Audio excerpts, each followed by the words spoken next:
Hi friends, ഇസ്വ ഫാഷനിലേക്ക് എല്ലാവർക്കും സ്വാഗതം. അപ്പോൾ ഇന്ന് വന്നിരിക്കുന്നത് XXL നൈറ്റിയുടെ സ്റ്റിച്ചിങ് വീഡിയോ ആയിട്ടാണ്. കഴിഞ്ഞ ദിവസം ഇതിൻ്റെ കട്ടിങ് വീഡിയോ ഇട്ടിരുന്നു. അപ്പോൾ കാണാത്തവരുണ്ടെങ്കിൽ ആദ്യം അത് പോയി കാണുക. അപ്പോഴേ ഇത് നമ്മൾ സ്റ്റിച്ച് ചെയ്യുമ്പോൾ മനസ്സിലാവുകയുള്ളൂ. അപ്പോൾ ഇനി നമുക്ക് സ്റ്റിച്ചിങ്ങിലേക്ക് സ്റ്റാർട്ട് ചെയ്യാം കേട്ടോ. അപ്പോൾ തുണി ഞാനിവിടെ നിവർത്തി വെച്ചിട്ടുണ്ട്. നെക്കിൻ്റെ പോർഷനാണ്. നല്ല വശം മുകളിലേക്കും ചീത്ത വശം താഴേക്കുമായി വെച്ചിട്ടുണ്ട്. ഇനി നമുക്കതിൻ്റെ സെൻറ്റർ ഒന്ന് അടയാളപ്പെടുത്തിയെടുക്കാം കേട്ടോ. സെൻറ്റർ അടയാളപ്പെടുത്തിയെങ്കിലുള്ളൂ നെക്ക് വെക്കുമ്പം നമുക്ക് കൺഫ്യൂഷൻ ഇല്ലാതെ നിൽക്കുകയുള്ളൂ. അപ്പോൾ ഇങ്ങനെ മാർക്ക് ചെയ്തിട്ട് ഞാൻ ആ ഫോട്ടോ ഒന്ന് പൊന്തിച്ചതിൻ്റെ മുകളിലേക്ക് താഴേക്ക് ക്ലോത്ത് വെച്ചിട്ടുണ്ട്. ഇതെന്തിനാന്ന് വെച്ചാൽ നമ്മൾ നെക്ക് അതിലേക്ക് ഫിക്സ് ചെയ്യുമ്പോൾ അത് ഇങ്ങനെ തെന്നി മാറിപ്പോകാതിരിക്കാൻ വേണ്ടിയിട്ടാണ് കേട്ടോ. അപ്പോൾ സ്ക്വയറിൽ കട്ട് ചെയ്തിട്ടുള്ള നെക്കിൻ്റെ പാറ്റേൺ ഇവിടെ എടുത്തിട്ടുണ്ട്. അപ്പോൾ ഇത് ഞാനൊരു വേസ്റ്റ് തുണി കണ്ടപ്പോൾ അത് എടുത്തുന്നേ ഉള്ളൂ. നിങ്ങൾക്ക് വേണമെങ്കിൽ നല്ലൊരു ക്ലോത്ത് എടുത്ത് വെക്കാം കേട്ടോ. അപ്പോൾ അതിൻ്റെ നല്ല വശം ഞാൻ മുകളിലേക്കും ചീത്ത വശം താഴേക്കും ആയിട്ടാണ് വെച്ചിരിക്കുന്നത്. കാരണം എനിക്കിതിൻ്റെ ചീത്ത വശമാണ് നമ്മുടെ നെറ്റിയുടെ നല്ല വശത്തേക്ക് കിട്ടേണ്ടത്. അപ്പോൾ അതിനായിട്ടാണ് ഇങ്ങനെ വെച്ചിരിക്കുന്നത്. അപ്പോൾ അതിൻ്റെ സെൻറ്ററും ഒന്ന് മാർക്ക് ചെയ്തെടുക്കുകയാണ് കേട്ടോ. ഇനി നമുക്ക് എല്ലാ ഭാഗവും ഒന്ന് ഫിനിഷിംഗ് ആയി വെച്ച് കൊടുക്കാം. അപ്പോൾ ആദ്യമായിട്ട് തയ്ക്കുന്നവരൊക്കെ ആണെന്നുണ്ടെങ്കിൽ ഇത് നമ്മൾ സ്റ്റിച്ച് ചെയ്യുന്ന ടൈമിൽ ഇത് അങ്ങോട്ടും ഇങ്ങോട്ടൊക്കെ തെന്നി പോകാൻ ചാൻസ് ഉണ്ട്. അപ്പോൾ അതിനായിട്ട് നമുക്ക് ഒരു പിന്ന് വെച്ച് സെറ്റ് ചെയ്ത് കൊടുക്കാം കേട്ടോ. ഇതൊക്കെ ഇനി നമുക്ക് ഇത് സ്റ്റിച്ച് ചെയ്തെടുക്കാം.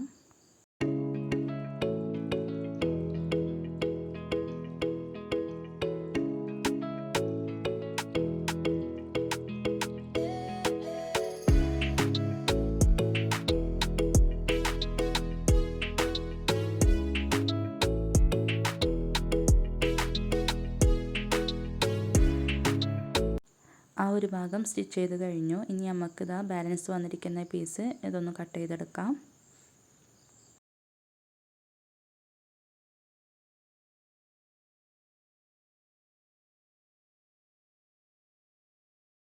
ഇനി നമ്മൾ തയ്ച്ച ഭാഗത്ത് കൂടി ചെറിയ ചെറിയ കട്ടിങ് ചെയ്ത് കൊടുക്കണം കേട്ടോ. ആ കോർണർ വരുന്ന ആ ഒരു സ്ഥലത്ത് നമ്മൾ പ്രത്യേകം സൂക്ഷിച്ച് കട്ട് ചെയ്തെടുക്കുക. കാരണം നമ്മൾ തിരിച്ചെടുക്കുമ്പോൾ അതൊരു ഫിനിഷിംഗ് ഇല്ലാത്ത രൂപത്തിലാവരുത്. അപ്പോൾ അതിന് വേണ്ടിയിട്ടാണ് അവിടെ ക്ലിയർ ആയിട്ട് തന്നെ കട്ട് ചെയ്യണമെന്ന് പറഞ്ഞിട്ടുള്ളത്.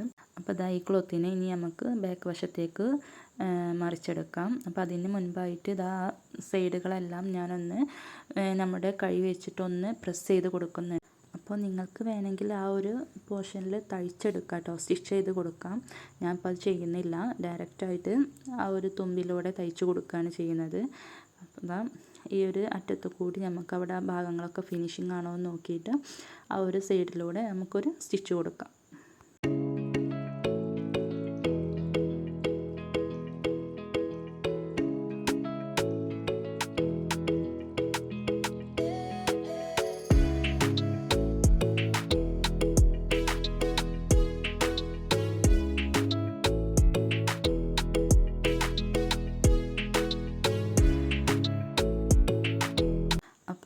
ബാലൻസായി നിൽക്കുന്ന ക്ലോത്ത് നമുക്കൊന്ന് ഉള്ളിലേക്ക് മടക്കി തയ്ച്ചെടുക്കാം. 1 ഇഞ്ച് വീതിയിലാണ് ഞാൻ മടക്കിയിട്ടുള്ളത്. അപ്പോഴേ നമ്മൾ തയ്ച്ച് വരുമ്പോൾ ആ ഒരു ഫിനിഷിങ് നമുക്ക് കിട്ടുള്ളൂ. അപ്പോൾ ചെറിയ രീതിയിൽ മടക്കുന്നവരുണ്ട്. അപ്പോൾ അതെനിക്ക് അത്ര ഒരു ക്ലിയറായി തോന്നിയിട്ടില്ല. കുറച്ച് നമ്മൾ ഈ സ്ക്വയർ നെക്കിന് ഒരു വൃത്തി കിട്ടണമെന്നുണ്ടെങ്കിൽ നമ്മൾ കുറച്ചൊരു വീതിയിൽ നമ്മൾ മടക്കി തയ്ക്കണം കേട്ടോ. അപ്പോഴാണ് അതിൻ്റെ ഒരു ഭംഗി കിട്ടുക. അപ്പോൾ മുഴുവനായിട്ട് ഞാൻ തയ്ച്ചെടുക്കുകയാണ്.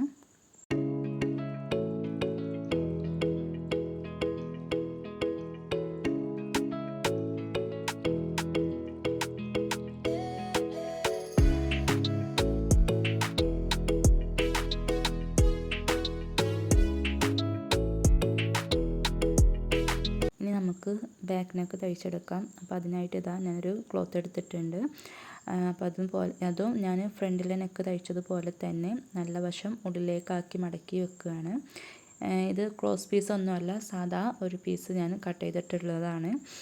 അപ്പോൾ ഇനി തയ്ക്കുന്ന ടൈമിൽ നമ്മൾ ഇതൊന്ന് ജസ്റ്റ് ഒന്ന് ഫോൾഡ് ചെയ്തിട്ടാണ് തയ്ച്ചെടുക്കുന്നത്. കാരണം ക്രോസ് പീസ് അല്ലല്ലോ, അപ്പോൾ അത് നമുക്ക് ആ ഒരു റൗണ്ടിൽ ഫിനിഷിംഗ് ആയി കിട്ടണം എന്നുണ്ടെങ്കിൽ ജസ്റ്റ് ഒന്ന് ഫോൾഡ് ചെയ്തെടുക്കാം കേട്ടോ. അപ്പോൾ ഇതാ ഞാൻ ചെയ്യുന്നത് പോലെ ജസ്റ്റ് ഒന്ന് നിങ്ങളൊന്ന് ചെയ്ത് തയ്ച്ചെടുക്കുകയാണെങ്കിൽ ഇതിൽ നല്ല ഫിനിഷിംഗ് ആയി നമുക്ക് തയ്ച്ചെടുക്കാൻ പറ്റും കേട്ടോ. ഈ ഒരു രൂപത്തിൽ നമ്മൾ മടക്കിയെടുക്കാം. ഇനി ഇത് മുഴുവനായിട്ടും തയ്ച്ചെടുക്കാം കേട്ടോ.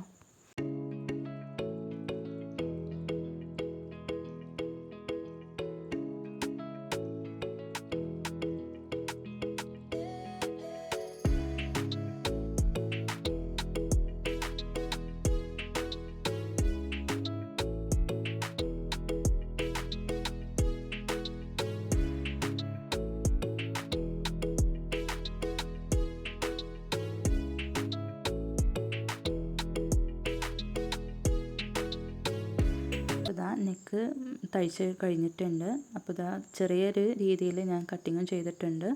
അതിൻ്റെ ആ ഒരു സൈഡിലൂടെ നമ്മൾ കട്ട് ചെയ്തെടുത്തിട്ടുണ്ട്. ബാക്ക് നെക്കും ഫ്രണ്ട് നെക്കും ഞാൻ ഒരുമിച്ച് വെച്ചിട്ടുണ്ട്. അപ്പോൾ ബാക്കിലെ പീസാണ് കേട്ടോ അപ്പോൾ നിങ്ങൾ കാണുന്നത്. ആ ബാക്കിലെ പീസ് നമ്മൾ തയ്ച്ചെടുത്തിട്ടില്ലല്ലോ. നെക്കിൻ്റെ ആ ഒരു പോർഷൻ നമ്മൾ ഉള്ളിലേക്ക് ഫോൾഡ് ചെയ്ത് തയ്ച്ചെടുത്തിട്ടില്ലല്ലോ. അപ്പോൾ തയ്ക്കണതിൻ്റെ മുന്നേ ആയിട്ടാണ് നമ്മൾ ഷോൾഡർ അറ്റാച്ച് ചെയ്യേണ്ടത്. അപ്പോൾ ഈ ഒരു രീതിയിലാണ് അപ്പോൾ ഞാൻ വെച്ചിരിക്കുന്ന ആ ഒരു രീതിയിൽ നമുക്ക് ഇത് തയ്ച്ചെടുക്കണം. അപ്പോൾ ഇതാ ഷോൾഡർ, ഫ്രണ്ടിലെ ഷോൾഡർ നമ്മുടെ ബാക്കിലെ നെക്കിൻ്റെ നമ്മൾ തയ്ച്ചെടുത്ത ആ ഒരു ഭാഗം ഉണ്ടല്ലോ, ആ ഒരു കോർണർ അവിടെ നമ്മൾ ഫ്രണ്ടിൻ്റെ നെക്കിൻ്റെ ആ ഒരു പോർഷൻ വെച്ച് കൊടുക്കുക. നിങ്ങൾക്ക് കാണാൻ പറ്റുന്നുണ്ടെന്ന് വിചാരിക്കുന്നത്. അപ്പോൾ ഇതാ ഈ ഒരു രീതിയിൽ ഫ്രണ്ട് നെക്ക് നമ്മളവിടെ ബാക്ക് നെക്കിൻ്റെ ആ ഒരു കോർണറിൽ വെച്ച് കൊടുക്കുക. ഇനി വെച്ച് കൊടുത്തതിന് ശേഷം അപ്പോൾ ഇതാ ഇനി അതങ്ങോട്ടും ഇങ്ങോട്ടും തെന്നി പോകാതിരിക്കാൻ വേണ്ടിയിട്ടൊരു പിന്ന് വെച്ച് ഞാൻ സെറ്റ് ചെയ്തെടുക്കുന്നുണ്ട്. അപ്പോൾ എല്ലാ ഭാഗവും ഒരുപോലെയാണെന്ന് ഉറപ്പ് വരുത്തണം കേട്ടോ. അപ്പോൾ ഒരു ഭാഗം തള്ളി നിന്ന് കഴിഞ്ഞാൽ അതിൻ്റെ ഫിനിഷിങ് പോകും. അപ്പോൾ ഇനി ഇത് സ്റ്റിച്ച് ചെയ്തെടുക്കാം.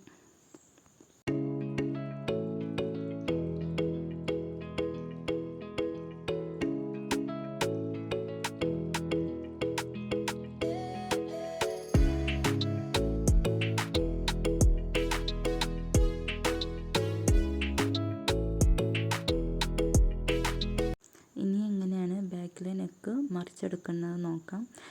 നമ്മൾ സ്റ്റിച്ച് ചെയ്ത് ആ ഷോർട്ടിൻ്റെ ആ ഭാഗം സ്റ്റിച്ച് ചെയ്ത് കഴിയുമ്പോൾ തന്നെ നമുക്ക് ഓൾറെഡി മനസ്സിലാകും. അപ്പോൾ ഇനി ഈ ഒരു പോർഷൻ ഇങ്ങനെ തിരിച്ചു കഴിഞ്ഞാൽ നമുക്ക് ഷോൾഡർ ഫിനിഷിംഗ് ആയി കിട്ടി എന്ന് നമുക്ക് അറിയാൻ പറ്റും കേട്ടോ. അപ്പോൾ അതാക്കുന്നത് ഈ ഒരു രീതിയിലാണ് ഞാൻ മറിച്ചെടുക്കുന്നത്. ഇനി അറിയാത്തവരുണ്ടെങ്കിൽ അതൊന്ന് മനസ്സിലാകാൻ വേണ്ടിയിട്ടാണ് കാണിക്കുന്നത്. അപ്പോൾ ഇതാ മറിച്ചെടുത്തിട്ടുണ്ട്. ഇനി നമുക്ക് സിമ്പിളായിട്ട് ബാക്കിലെ നെക്ക് തയ്ച്ചെടുക്കാൻ പറ്റും കേട്ടോ. ഒരുപാട് മടക്കിങ്ങാണ്ടൊന്നും ഫോൾഡ് ചെയ്ത് ഇങ്ങനെ തയ്ച്ചെടുക്കേണ്ട ആവശ്യമൊന്നുമില്ല. ഇത് ഓൾറെഡി നമ്മൾ മടക്കിങ്ങാണ്ടാണല്ലോ തയ്ച്ചെടുത്തിട്ടുള്ളത്. അപ്പോൾ ഇനി നമുക്ക് സിമ്പിളായിട്ട് തന്നെ തയ്ച്ചെടുക്കാം കേട്ടോ.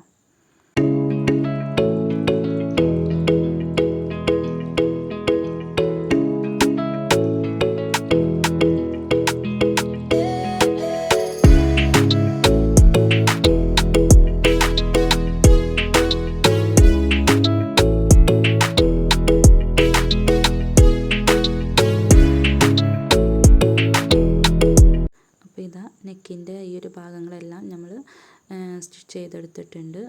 ക്ലിയർ ആയിട്ട് തന്നെ നമുക്ക് കിട്ടിയിട്ടുണ്ട്. ഷോൾഡറിൻ്റെ അവിടെ ഞാൻ ചെറിയൊരു സ്റ്റിച്ചിങ്ങും കൂടെ കൊടുത്തിട്ടുണ്ട്.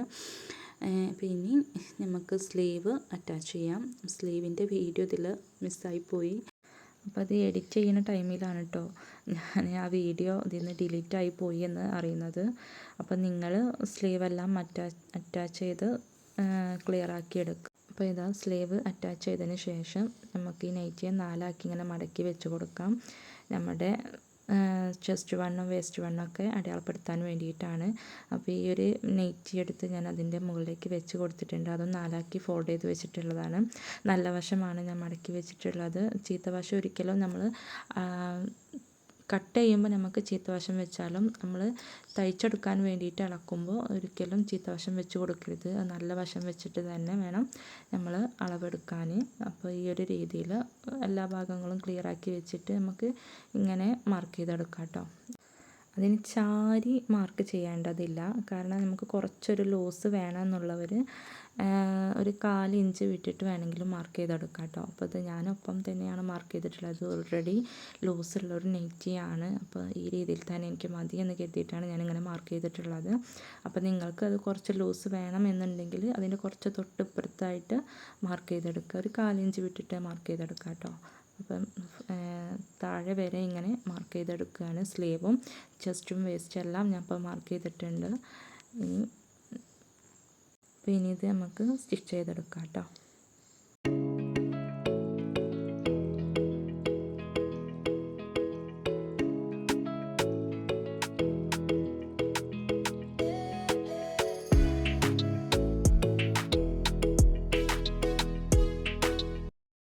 അപ്പോൾ നൈറ്റിയുടെ സൈഡ് മുഴുവനായിട്ട് സ്റ്റിച്ച് ചെയ്തെടുത്തിട്ടുണ്ട്. ഇനി നമുക്ക് താഴെ ഭാഗം ഫോൾഡ് ചെയ്ത് തയ്ച്ചെടുക്കണം. അപ്പോൾ ഞാൻ 1.5 ഇഞ്ച് വീതിയിലാണ് ഫോൾഡ് എടുത്തിട്ടുള്ളത്. അപ്പോൾ നിങ്ങൾക്ക് എത്രയാണോ വേണ്ടത് വെച്ചാൽ ആ ഒരു രീതിയിൽ ഫോൾഡ് ചെയ്ത് തയ്ച്ചെടുക്കാം കേട്ടോ. അപ്പോൾ ഇനി നമുക്കിത് തയ്ച്ചെടുക്കാം.